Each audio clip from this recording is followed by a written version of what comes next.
कल हिंदी में हम लोग क्या पढ़ रहे थे? कौन सा? श्रवण कौशल हो चुका था कल। हाँ हाँ। टॉप डाउन मॉडल क्या होता है और बॉटम अप अप्रोच मॉडल क्या होता है, उसके बारे में कल डिस्कस कर दिए थे। आज हम लोगों को चलना है वाचन कौशल, दूसरे नंबर की ओर। आज दूसरे कौशल का नाम लिखेंगे वाचन कौशल।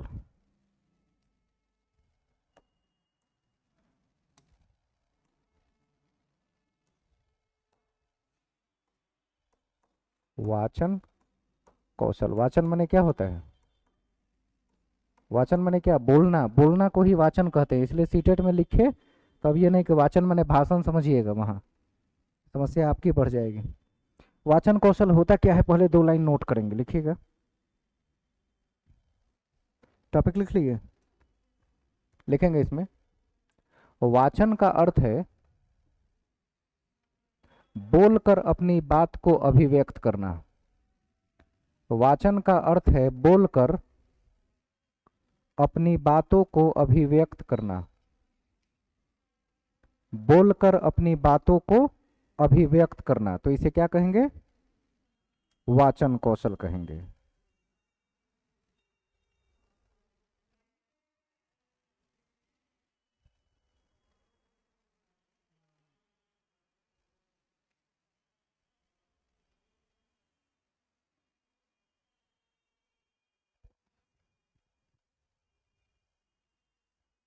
अब जब वाचन करते हैं, हम बोलते हैं, तो हमें किन किन तथ्यों की जरूरत होती है या कैसे कैसे काम करते हैं, इस पर बात करना होगा।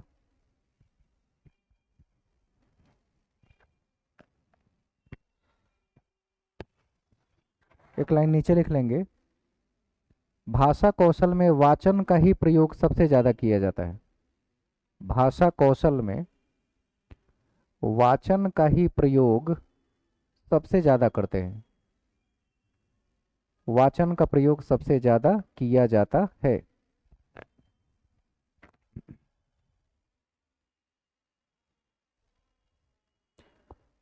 अब लाइन चेंज करके लिखेंगे कि वाचन कैसे विकसित किया जाए। लाइन चेंज करके लिखेंगे वाचन के विकास के लिए महत्वपूर्ण गतिविधियां। वाचन के विकास के लिए महत्वपूर्ण गतिविधियां। महत्वपूर्ण गतिविधियां क्या क्या काम करेंगे वाचन के विकास के लिए? नंबर एक, भाषण। बहुत सारे पॉइंट्स लिखना है, एक दो करके लिखते जाइए। ABCD करके लिख सकते हैं या बिंदी बना बना के पॉइंट लिख लीजिए। भाषण। दूसरा लिखेंगे परिचर्चा। परिचर्चा। नेक्स्ट, वाद विवाद।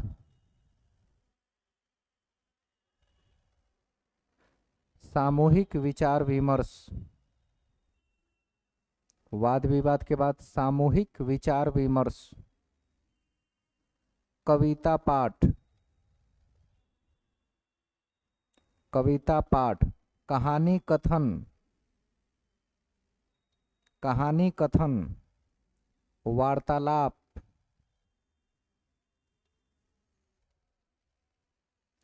किसी घटना की व्याख्या। ये सब बोल के ही करेंगे ना, किसी घटना की व्याख्या। नेक्स्ट, अंताक्षरी। अब गाइए चाहे बोलिए। अंताक्षरी। प्रश्न उत्तर। प्रश्न उत्तर। प्रश्न उत्तर। नेक्स्ट, विशिष्ट शब्दों का उच्चारण।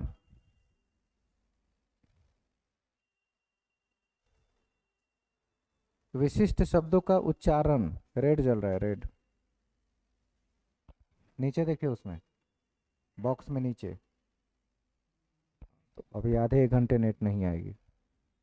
मैसेज डाल दीजिएगा कि नेट अचानक कट गया, क्लास शाम तक अपलोड की जाएगी जब आ जाएगा तो।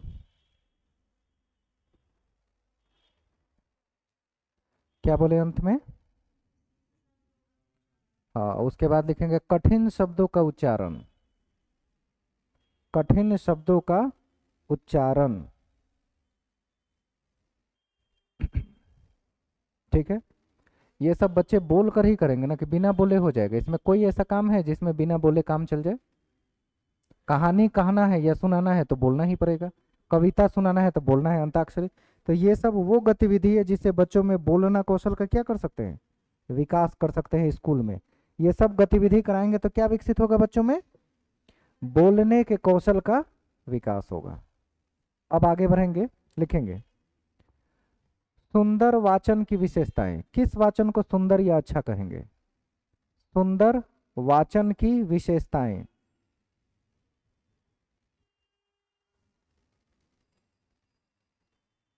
बहुत सारे पॉइंट्स लिखना है कि कैसे सुंदर होगा, पॉइंट वाइज लिखते जाइए। लयबद्ध हो, लय में हो, लयबद्ध हो। क्रमबद्ध हो, अगला पॉइंट में लिखेंगे क्रमबद्ध यानी सिस्टमेटिक हो। प्रभावपूर्ण हो, प्रभावपूर्ण हो, इफेक्टिव। मधुर हो, ये सब अच्छे वाचन की विशेषता है, आवाज मधुर होनी चाहिए, मधुर हो। शुद्ध उच्चारण, शुद्ध उच्चारण। स्पष्ट और पूर्ण उच्चारण, स्पष्ट और पूर्ण उच्चारण। निश्चित प्रवाह के साथ बोलना, फ्लुएंसी। निश्चित प्रवाह के साथ बोलना।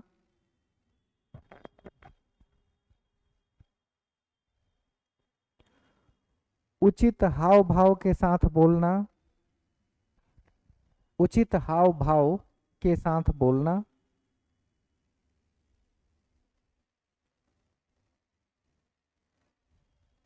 नेक्स्ट, उचित बल एवं विराम के साथ पढ़ना, बोल। उचित बल और विराम, उचित बल और विराम के साथ पढ़ना यानी बोल के पढ़ना, आवाज आनी चाहिए।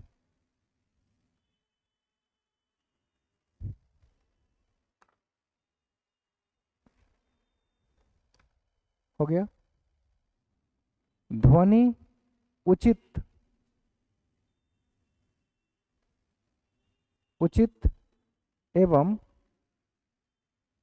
तेज हो, उचित एवं तेज हो। जैसे किसी सेमिनार हॉल में बोल रहे हैं, पीछे तक लोग बैठे हैं, तो आगे के चार आदमी को नहीं ना सुनाई देना चाहिए, पीछे तक मेरी आवाज जाए। तो आवाज इतना तेज हो कि प्रॉपरली वहां तक पहुंचे भी, वो लोग सुन भी ले और कान में दर्द भी ना हो कि कितना जोर बोल रहा है। इतना मधुर और मीठा बोलना है कि आवाज आखिरी तक पहुंचे भी और बहुत तेज भी ना हो, सामान्य तेज हो। तो इसी को कहा जाता है लाउड एंड प्रॉपर। तेज है लेकिन प्रॉपर है। अब कुछ लोग ऐसे बोलते हैं कि सामने से आदमी उठ के जाने लगे कि कान में दर्द हो रहा है, आदमी बहुत चिल्ला चिल्ला के बोलता है, कुछ लोग डिस्टर्ब होते हैं। तो साउंड कैसा होना चाहिए, वाचन कैसा? जो कर्ण प्रिय हो। कर्ण प्रिय मतलब कान को प्यारा लगे, सुन के अच्छा लगे। ऐसा ना हो कि कान बंद कर कहे इरिटेट हो रहा है, इससे ज्यादा साउंड नहीं। अब कोई आदमी यहाँ बैठा हो, उसका साउंड बॉक्स एकदम कान के पास है, इसमें इतना तेज बोलो कि बर्दाश्त ना कर पाए। तो क्लासरूम के साइज के हिसाब से ही साउंड में परिवर्तन की जरूरत होती है। क्लास में भीड़ ज़्यादा है, साउंड ज़्यादा क्रिएट हो रहा है, तो हम साउंड बढ़ाएंगे, खुद चिल्लाने की ज़रूरत नहीं है। आपके पास मशीन है, साउंड बढ़ा लीजिए, यही आवाज़ तेज लगेगी, लेकिन खुद क्यों चिल्लाएंगे? तो कुछ लोग ऐसे भी होते हैं कि साउंड नहीं बढ़ाएंगे, खुद ही चिल्ला चिल्ला के गला फाड़ लेंगे, और इसी की वजह से टीचर्स का गला खराब हो रहा है। आने वाले वक्त में ये सब खत्म हो जाएगा, क्योंकि जब हम बोलते हैं तो गर्दन में थायराइड ग्लैंड में घर्षण होता है, घर्षण होगा तो टिश्यू मरेगा, और टिश्यू मरेगा, नया उत्पन्न होने में समय लगता है।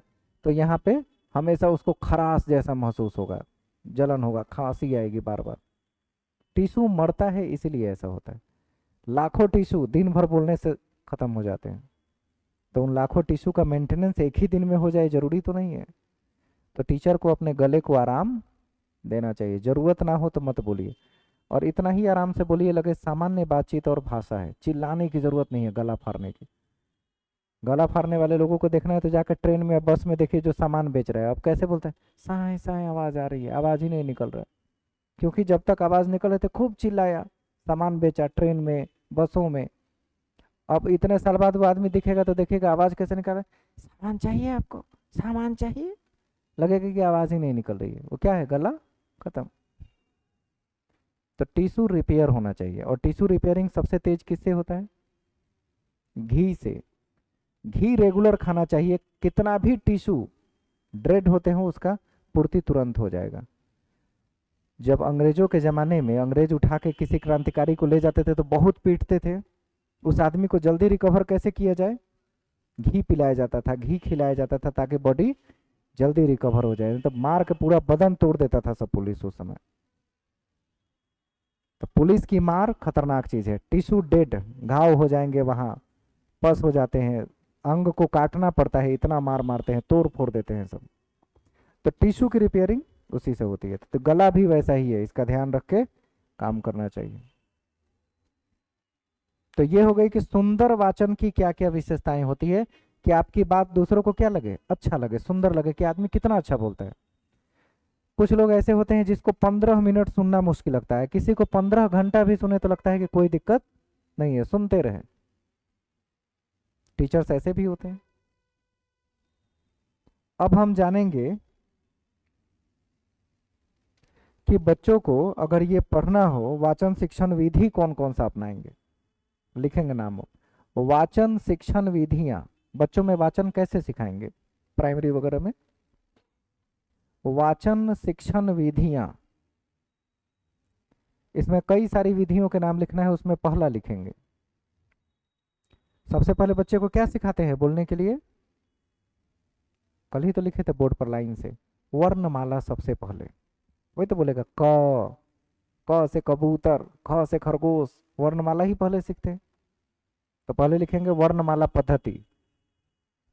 किस किस मेथड का प्रयोग करेंगे, तो पहला नाम है वर्णमाला पद्धति। दूसरा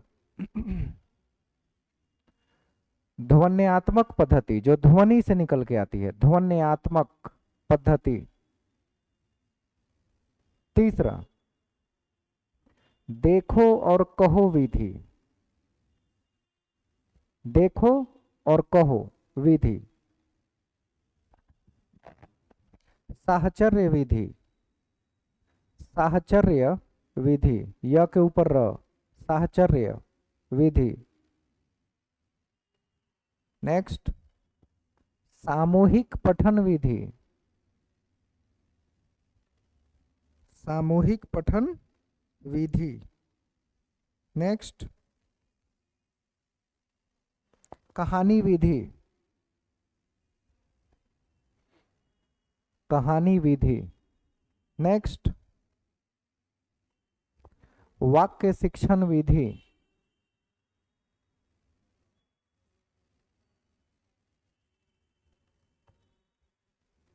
वाक्य शिक्षण विधि। हो गए। इन विधियों से पढ़ाएंगे तो बोलने का विकास होगा कि नहीं बच्चों में। अगर पता है कि क्लास में बच्चों में बोलने की क्षमता का विकास नहीं हुआ है, तो एक हिंदी के शिक्षक होने के नाते मैं इन मेथड्स का सिलेक्शन करके बच्चों में वाचन कौशल को विकसित करने के उपाय सुझाऊंगा। मेरे पास तरीके हैं। ये तरीके कहाँ से आते हैं, ट्रेनिंग करने से बताया जाता है ना, कि बच्चों को कैसे सिखाया जाए, मेथड कौन कौन से होने चाहिए। हिंदी तो बहुत लोग पढ़ते हैं, पेडागॉगी कितने लोग को आता है हिंदी तो सब लोग पढ़े हैं, लेकिन जब हिंदी शिक्षण शास्त्र की बात होती है तो पता ही नहीं कैसे सिखाया जाए। ज्ञान बहुत है, सिखाएं कैसे इसके बारे में जानकारी नहीं है। तो उसी के लिए टीचर ट्रेनिंग करना पड़ता है। आदमी कितना भी क्वालिफाइड हो, बिना ट्रेनिंग के वो अच्छी शिक्षण कभी नहीं कर सकता। कुत्ता बहुत सारा होता है मार्केट में, लेकिन जो आर्मी वाले लोग कुत्ता रखते हैं ट्रेनिंग देकर, उसकी मुकाबला कोई कर सकता है। कुत्ते तो बहुत हैं, सारे कुत्ते क्यों नहीं बन जाते वैसे। आर्मी के जो डॉग होते हैं वो तो जाके परमाणु बम जहां गिर रहा है वहां भी अपने आप को कैसे बचाना है, कैसे रखना है, उन सब की ट्रेनिंग देते हैं। कहाँ ले जाकर बम फोड़ देना है, कहाँ दांत से निकाल के भाग जाना है, कैसे छुपना है, हर चीज की ट्रेनिंग। एक सीटी वो बजाता है जिसकी आवाज आपको और हमको सुनाई नहीं देती है, उसका आवृत्ति 20 हर्ट्ज से नीचे होता है। ऐसे बजाएगा, और ऐसे हुआ, उसने बजाया भी लेकिन आवाज कुछ नहीं सुनाई देगा, वो कुत्ते को ही सुनाई देगा। और कुत्ता ही 20 हर्ट्ज की आवृत्ति को नीचे को सुन सकता है। पृथ्वी के कंपन को जानवर सुन लेते हैं ना, पहले छोटा मोटा कंपन हो तो जानवर उछलने लगता है, आदमी को पता ही नहीं चलता क्या हो रहा है, क्यों कूदने लगा। तो कुछ ऐसी आवृत्ति ध्वनियां होती है, जैसे आप सड़क पर देखेंगे कुछ नहीं है, फिर भी कुत्ता किसी को देख के भौं भौं कर रहा है, क्या है वो, दिखाई तो नहीं दे रहा है, उसकी आवृत्ति महसूस होती है कुत्तों को। शैतान हो सकता है, कोई और चीज हो सकती है, कोई दूसरी एनर्जी हो सकती है, वो हमको नजर नहीं आएगा, ना उसकी आवाज सुनाई देगी। तो कुत्ते कितने ट्रेंड होते हैं? तो सारे कुत्ते आर्मी में क्यों नहीं भर्ती हो जाते? नहीं हो सकते, ट्रेनिंग जरूरी है। इसलिए टीचर्स बहुत सारे हैं। ट्रेंड टीचर्स जो होते हैं उनकी क्वालिटी और बात हमेशा अलग होती है। कितना भी क्वालिफाइड आप टीचर हो, दुनिया के बेस्ट टीचर हो, अगर आपको मुझे सरकारी स्कूल में टीचर बनाने का मौका मिले तो पूछेंगे तो बीएड किया है कि नहीं। पूरी दुनिया आपको अच्छा शिक्षक मानती है, बीएड नहीं, सरकारी तंत्र में नहीं आ सकते। भले आप कितना पूरी दुनिया को पढ़ा रहे हो, उससे मतलब अगर हमारे पास हुआ है तो हम कहें हम आपको प्राइमरी का टीचर नहीं बना सकते, किसी भी क्लास में आपको नहीं भेज सकते, आपका ट्रेनिंग नहीं हुआ है। ट्रेनिंग कितना कुछ सिखाता होगा इंसान को। तो ये एग्जाम्पल मैंने कुत्ते का दिया। कुत्ते बहुत सारे हैं, लेकिन सारे कुत्ते ट्रेंड नहीं होते जिसको आर्मी रख ले। ट्रेनिंग देनी पड़ती है, ट्रेनिंग में समय लगता है उस लायक बनने में, तब उसको वो फैसिलिटी मिलती है। कुत्ते को ग्रेडिंग्स मिलता है, आर्मी का रैंक मिलता है। अगर सिपाही जाएगा, कुत्ते का रैंक ज्यादा है तो एक सिपाही कुत्ते को सल्यूट करता है ऐसे, उसके रैंक की वजह से। तब देखिएगा कुत्ता है नहीं, वो एक ऑफिसर है, ट्रेंड ऑफिसर, एक सिपाही से बढ़िया काम करता है वो।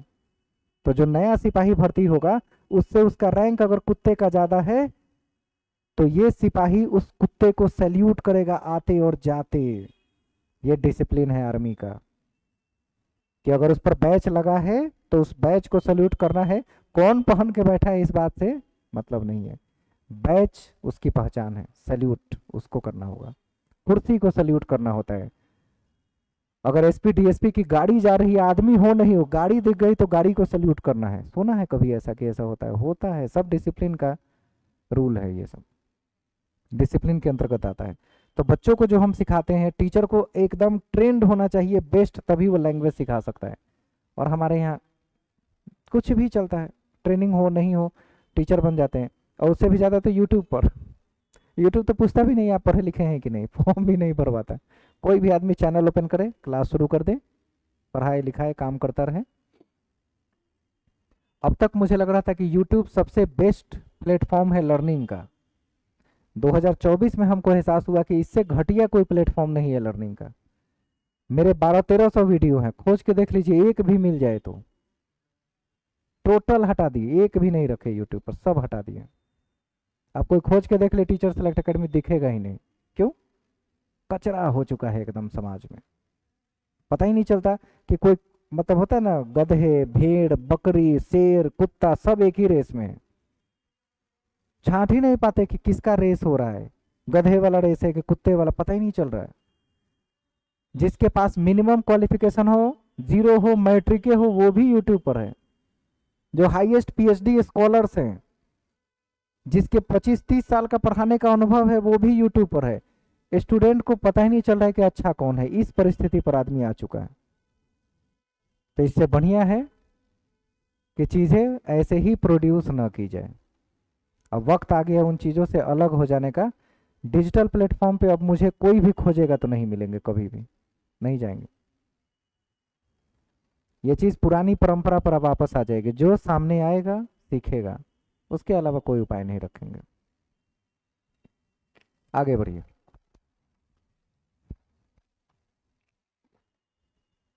वाचन शिक्षण के सुंदर करने की और विधियों के बारे में बात हो गई। अब वाचन शिक्षण का उद्देश्य क्या होना चाहिए, किस उद्देश्य से पढ़ाएंगे वो लिखेंगे, टॉपिक लिखेंगे। वाचन शिक्षण के उद्देश्य। हर टीचर को टीचिंग के लिए एक उद्देश्य पता होना चाहिए कि किस लिए पढ़ा रहे हैं वो। तो अगर हम वाचन पढ़ा रहे हैं तो वाचन का उद्देश्य भी स्पष्ट हो। लिखेंगे बच्चों को आरोह एवं अवरोह में भाषा का अभ्यास कराना।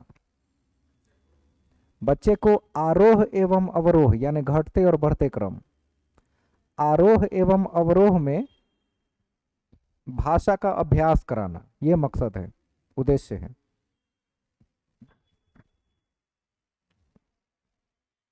हो गया। दूसरा पॉइंट लिखेंगे, बच्चों को अक्षर, शब्द उच्चारण, बच्चों को अक्षर, शब्द उच्चारण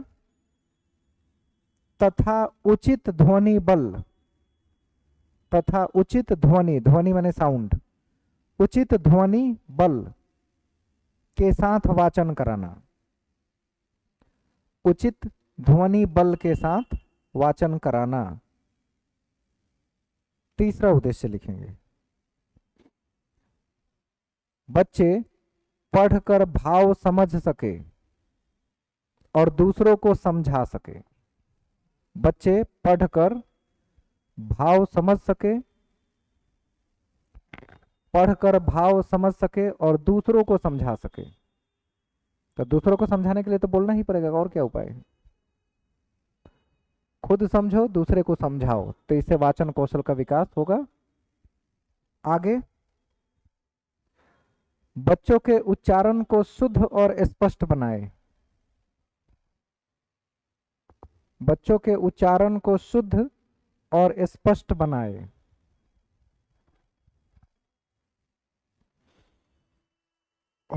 शुद्ध और स्पष्ट बनाए। धारा प्रवाह बोलने की क्षमता का विकास करें, करना, ऐसा लिखिए, धारा प्रवाह बोलने की क्षमता का विकास करना।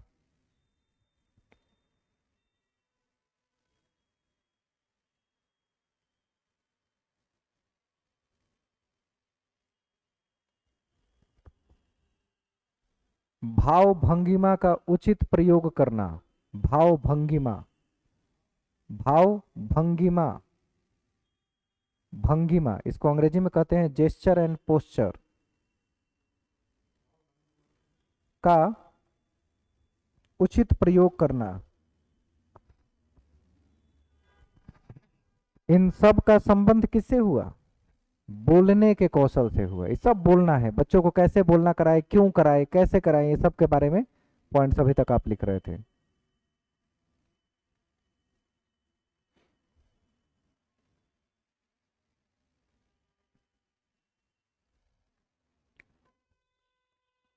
कोई दिक्कत नहीं है। अब आएंगे तीसरे कौशल पर। ये तो बोलने से संबंधित सारी बातें हो गई, ये सब ध्यान में रहना चाहिए। अब तीसरे का नाम है पठन कौशल। तीसरे का नाम क्या है? पठन। पठन माने क्या होता है? पठन माने पढ़ना। सुबोपल्ली, याद आया चार टर्म? सुनना, बोलना, पढ़ना और लिखना। तो इसी पढ़ना को संस्कृत में पठन कहते हैं। आपसे कई बार पूछा जा चुका है सीटेट में ये सवाल कि पठन माने क्या होता है? पढ़कर अर्थ को ग्रहण करना। अर्थ नहीं समझ में आए तो पढ़ने का कोई मतलब नहीं है। तो लिख लीजिए पठन का क्या अर्थ होता है। पठन का अर्थ है पढ़कर अर्थ को ग्रहण करना। अर्थ नहीं तो पढ़ना बेकार। पढ़कर अर्थ को ग्रहण करना।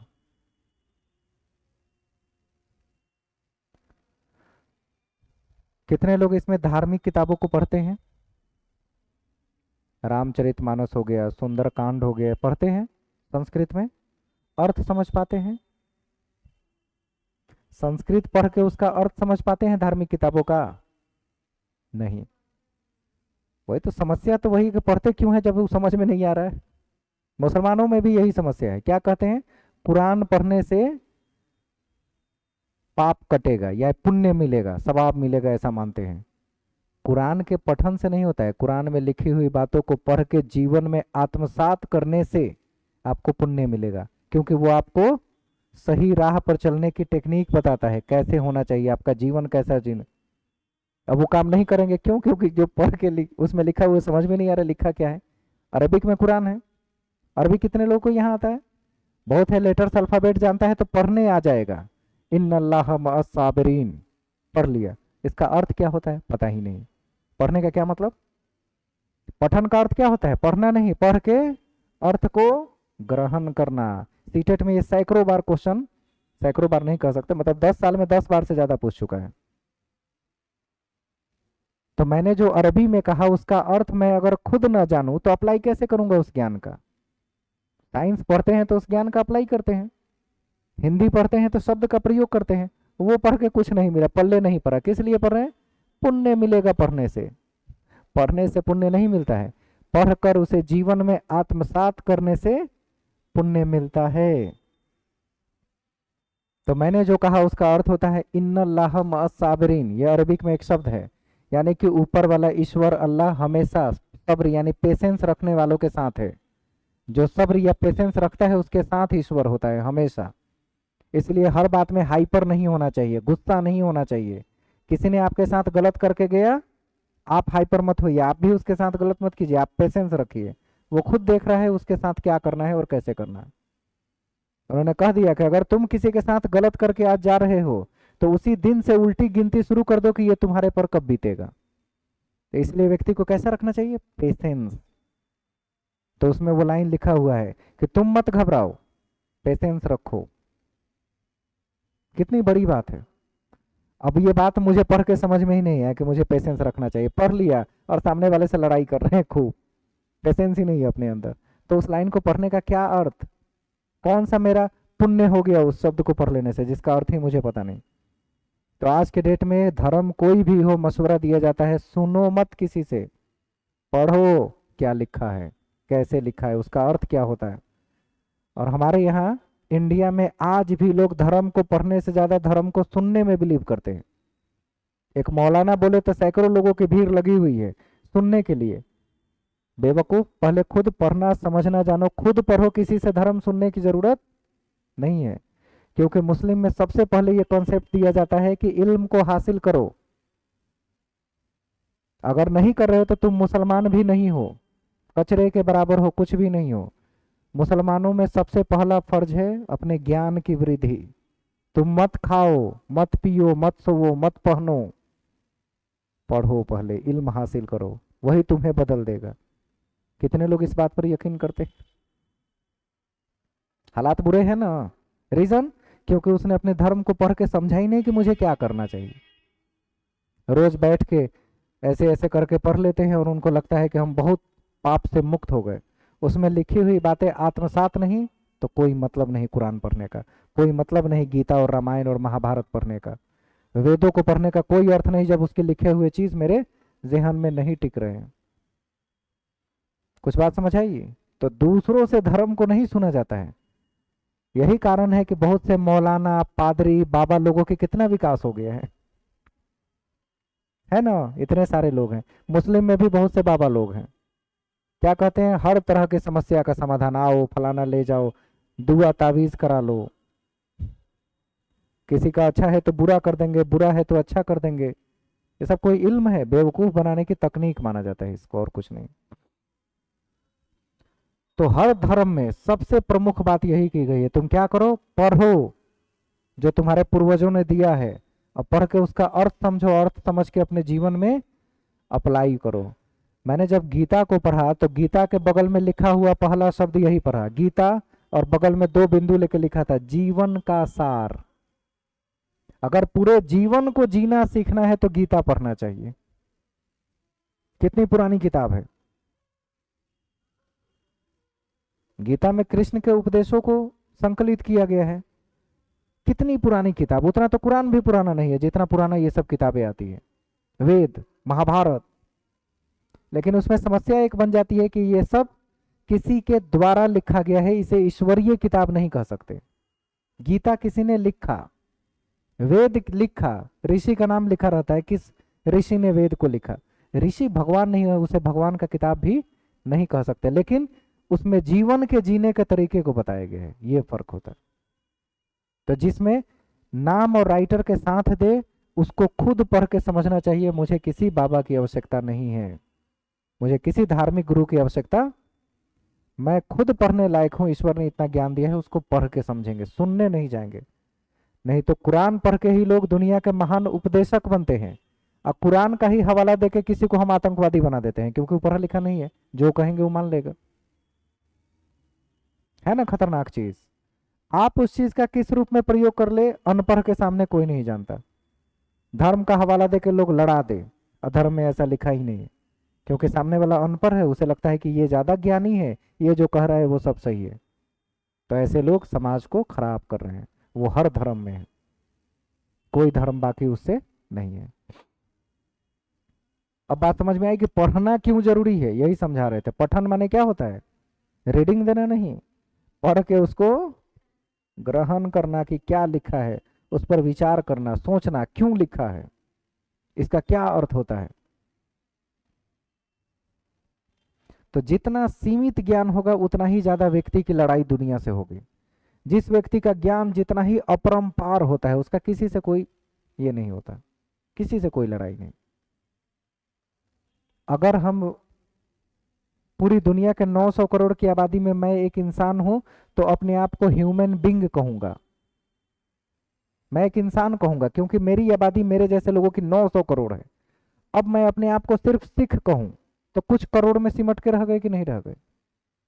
तो मैं अपने आप को ह्यूमन बींग कहूं कि सिख कहूं, ह्यूमन बींग कहूं कि मुसलमान कहूं, ह्यूमन बींग कहूं कि हिंदू कहूं? मैं क्या हूं? मानव हूं। मानव की आबादी 900 करोड़ प्लस। तो अपने आप को सीमित और संकुचित नहीं करना है कि मैं ये हूं, तो सीमित हो गए, छोटा हो गए। और इंसान या ह्यूमन बींग की तरह सोचेंगे तो आपकी आबादी 900 करोड़ है। अच्छा खासा है कि नहीं? तो सोच कैसी होनी चाहिए? 900 करोड़ वाली कि 100 करोड़ वाली, 50 करोड़ वाली, 40 करोड़ वाली? नहीं, 900 करोड़ वाली सोच होनी चाहिए। तो अपने आप को ह्यूमन बींग की तरह प्रस्तुत करें, ये धार्मिक किताबें हमें बताती है। तो गीता को पढ़िए, गीता के बगल में टर्म लिखा हुआ है जीवन का सार। जीवन के जीने के एक एक मिनट को कैसे गुजारना चाहिए उसमें लिखा हुआ है। कैसे उठे, आराधना कैसे करे, पूजा पाठ कैसे करनी चाहिए, नाश्ता कब करना चाहिए, लोगों के साथ कैसे व्यवहार करने चाहिए, पढ़ाई कैसे करनी चाहिए, माँ बाप से कैसे रहना चाहिए, भाई बहनों के साथ, पूरा जीवन उसमें लिखा हुआ है। जिसने पढ़ लिया गीता को उसका दुनिया में किसी से लड़ाई नहीं होता है। लेकिन पढ़े तो पहले तो पढ़ो, सुनो जानो मत, दूसरे से नहीं सुनना है। तो हर धर्म के लोगों को अगर हम लोग समझाते हैं कभी किसी मंच से तो हाथ जोड़कर कहते हैं सुनने मत जाओ, पढ़ो।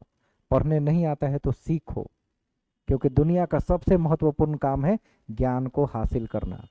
और ज्ञान की प्राप्ति को ही संस्कृत में वेद कहा जाता है। वेद माने नॉलेज। एक समय था जब कुछ विशेष प्रजाति को वेद से वंचित करके रखा गया था, ज्ञान से। कोई सुनना भी नहीं चाहिए, वेद उच्चारण तक नहीं सुने। आज के डेट में अधिकार सबको है, सब पढ़ो, सब बढ़ो, आगे जाओ। लेकिन हम किताब के फिजिक्स केमिस्ट्री में उलझ के इतना रह जाते कि जीवन के सार को नहीं समझ पाते। पहले बैच में भीड़ भाड़ रहता था और कभी हम धर्म पे 10 मिनट का लेक्चर देते थे तो लोग कहते सर आप समझाइएगा तो दुनिया समझ जाएगी, कैसा होना चाहिए? तो इसका मतलब मुझे प्रवचन करने वाला बनना चाहिए? नहीं। शिक्षक हमेशा से ही सही राह दिखाने वाला होता है, ये जाने बिना के सामने कौन है। सबको, सबके लिए होता है, उसी को टीचर कहा जाता है। और टीचर अपने आप में एक समुदाय है, जिसको एक जमाने में ब्राह्मण कहा जाता था। ब्राह्मण, सही राह दिखाने वाला, ब्रह्मा से विचार या मेल कराने वाला, उसको ब्राह्मण कहा जाता था। जो आत्मा का मिलन परमात्मा से कैसे होना है उस राह को तय करता था, कि वहां जाइए तो आंखों में आंखें डाल के बातचीत कर सके कि मैं दुनिया में कुछ अच्छा करके आया हूँ, शर्म से आंखें न झुकी हो, उस लायक बनाना। तो जो ये संप्रदाय है जिसको शिक्षक कहते हैं, इसको जमाने से ब्राह्मण कहा जाता है, मतलब धार्मिक किताबों के हिसाब से। और ये शिक्षक एक अलग प्रजाति ही है। गुरु कौन है, क्या नाम है से मैटर नहीं, वो क्या है? गुरु है। अब गुरु का काम क्या होता है? हर हाल में सही राह दिखाना, और कुछ नहीं। वो कभी गलत सलाह दे ही नहीं सकता, क्योंकि उसे ऊपर जाके जवाब देना है, कोई नहीं कर सकता। तो पठन समझ में आया? अब से पठन पे जोर देंगे कि नहीं देंगे? रीडिंग करने पर नहीं, एक ही लाइन पढ़ेंगे जीवन में। अगर हम रामायण या वेद या कुछ भी पढ़ रहे हैं, हम 4 ही लाइन पढ़ेंगे, लेकिन उसका अर्थ क्या होता है ये जान के पढ़ेंगे। अर्थ नहीं जाने तो उस लाइन का कोई मतलब नहीं बनता। अब आइए, पढ़ने के लिए क्या क्या जरूरी है उसकी बात करते हैं। पठन तो लिख लिया, क्या होता है? अब लाइन चेंज करके लिखेंगे पठन के आवश्यक तत्व। पठन के आवश्यक तत्व। पढ़ने के लिए सबसे ज्यादा जरूरी क्या है?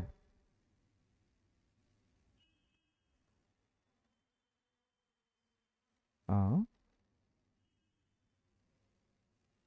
पढ़िए तो, कोई लाइन पढ़ के बताइए।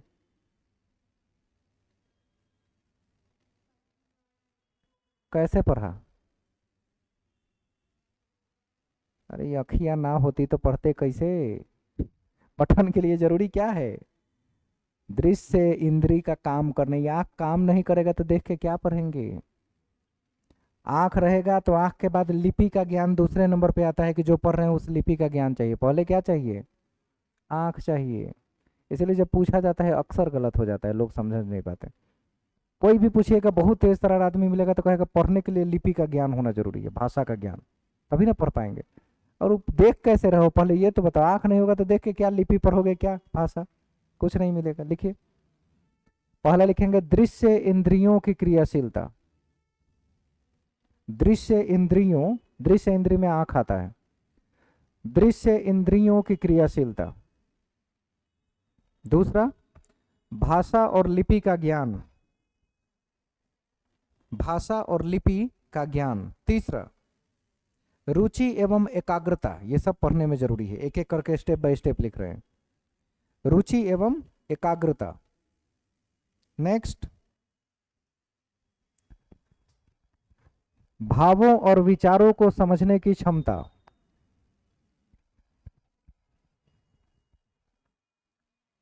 भावों और विचारों को समझने की क्षमता।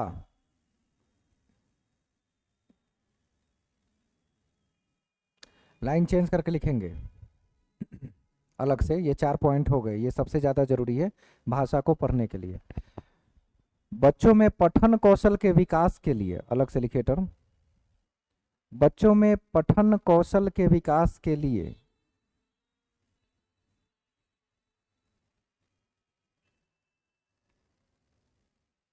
बाल साहित्य, बाल साहित्य प्रदान किया जाता है। बाल साहित्य प्रदान किया जाता है। बाल साहित्य मतलब समझ पाए क्या होता है? बाल माने बच्चा, साहित्य माने कहानी की किताब। तो जो बच्चों के कहानी की किताब होती है उसी को क्या कहते हैं? बाल साहित्य। शक्तिमान की कहानी आजकल किताबों में, चाचा चौधरी, चंपक, ये सब नाम सुना है? बच्चों के कहानी की किताब खरीदने गए हैं कभी मार्केट में? आपने क्या पढ़ा था बचपन में? कहानी की किताब छोटा मोटा जो खूब इंजॉय किया, चुटकुला पढ़ा, कौन सी किताब थी वो? जो आपके स्कूल में नहीं चलता था, घर पे रहता था, आप अलग से आके उसको पढ़ते थे। लोमड़ी वाली कहानी, लोमड़ी बहुत चतुर थी, कौआ चालाक था, रोटी गिरवा दिया, अंगूर खट्टे थे, लोमड़ी वाली कहानी, ये सब कहाँ से पढ़ा? किताब में तो नहीं था स्कूल के। तो जो स्कूली किताब से अलग पाठ्य सामग्री होती है, जो बच्चों को पढ़ने में बड़ी रुचि आती है, मजा आता है, नए नए शब्द सीखते हैं, उसको बाल साहित्य कहा जाता है। तो पढ़ने का विकास करने के लिए, उसका अपना विषय में मन नहीं लग रहा है, पढ़ना तो चाहिए। तो अपने विषय में मन ना लगे तो कौन सी किताब देंगे अलग से पढ़ने के लिए? कहानी की किताब है, उसका नाम क्या रखा गया है? बाल साहित्य। साहित्य माने कहानी, बाल माने बच्चा, बच्चों के लिए कहानी की किताब, तो उसी को बाल साहित्य कहा जाता है। आप लोगों ने नहीं पढ़ा था लग रहा है ना? बचपन में पढ़ा था। चाचा चौधरी वाली किताब कहानी पढ़ी थी? उसमें इमेज मोटा मोटा बना के देता था कि ये चाचा चौधरी, बड़ी बड़ी मूछे। ऐसा लग रहा है कि मैं 100 साल पहले पैदा हो गया था आपसे, है ना? तो फिर कैसे नहीं मिला? पूछिएगा जाके किसी से भी कि ये किताब होता है कि नहीं। हम लोग उसको देखते थे, उस समय रुचि नहीं आता था, वो सब कहानी वानी पढ़ने में मन नहीं लगता था। लग रहा था घंटा भर पढ़ेंगे, उससे अच्छा फील्ड में जाके खेलेंगे। कौन बैठ के पढ़ेगा? तो हम लोग खेलने में इंटरेस्ट रखते थे बचपन में। खेलते खेलते हम लोग पता नहीं इंटरमीडिएट में कहाँ से कहाँ पहुँच गए थे, स्टेट लेवल तक खेला, उसके बाद खेल छूट गया हमेशा के लिए। तो होता है जब आदमी धीरे धीरे आगे बढ़ता है तो पता नहीं कहाँ से कहाँ चीज़ों में पहुँच जाए। और जब मैंने छोड़ दिया खेलना तो उसके 2 साल बाद से आईपीएल होता है। 2006 में खेलना, 7 में छोड़ दिया, और 7 के बाद से आईपीएल आ गया 2008 से। अगर उस समय खेलने का मौका रहता, शायद आदमी और नेशनल लेवल पर बिहार का नाम होता, तो आगे बढ़ने का अवसर होता। क्योंकि अब क्रिकेट में 11 प्लेयर तो नहीं होते, आईपीएल होने का मतलब है कि प्लेयर्स और ज़्यादा चाहिए, तो क्वालिटी और बढ़ जाती। चांस होता, बिहार से बहुत लोगों का सिलेक्शन हो सकता था उस समय हम लोग मैच खेले थे यूपी बिहार का, यूपी झारखंड का, बिहार और बंगाल का। डिस्ट्रिक्ट लीग होता था तो बिहार के सारे डिस्ट्रिक्ट शामिल, और जब स्टेट लीग होता था तो स्टेट का स्टेट से मैच होता था, तो ये चलते थे। तो पठन कौशल में जो अभी आपने जाना और समझा वो यही है कि पठन कौशल के लिए जो आवश्यक तत्व है वो आपने लिख लिया। अब क्या करेंगे, घर जाइएगा और आप एक काम करके लिखिएगा, पठन के प्रकार, कितने तरीके हैं रीडिंग के। हम आपको कम से कम 10 तरीका लिखाएंगे, लेकिन आपको जितना नाम मिल जाए लिख के लेके आइएगा। हो सकता है 10 से 12 नाम हमको अंदाजा है कि आप लिख पाइएगा। तो ये पठन के प्रकार का सिर्फ नाम लिख के आना है, डिटेल हम समझा देंगे कि कौन क्या होता है। और कोई दिक्कत इसमें? तो हो सकता है कि कल पठन, अगले क्लास में पठन और लेखन दोनों क्लियर हो जाएगा, क्योंकि पठन तो आज ही आधा कर दिए, प्रकार पढ़ाएंगे, उसके बाद लेखन पढ़ा देंगे, लेखन के प्रकार। परसों हिंदी का चारों कौशल क्लियर हो जाएगा। तो इसे ये पता चल रहा है कि ससमय सभी चीजें हो जाएंगी, और जाके हर दिन का चीज रिवीजन करते रहिए। रिवीजन नहीं तो समस्या ज्यादा होगी।